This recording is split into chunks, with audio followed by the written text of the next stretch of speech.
It really whips the llama's ass.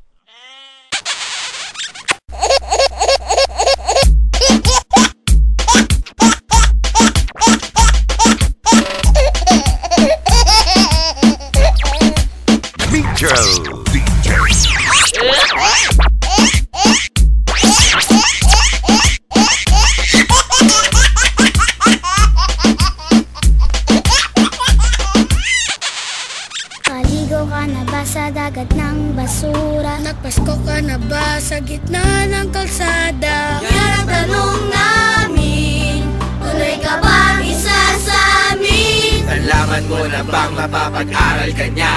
Tutulungan tayo para magkatrabaho.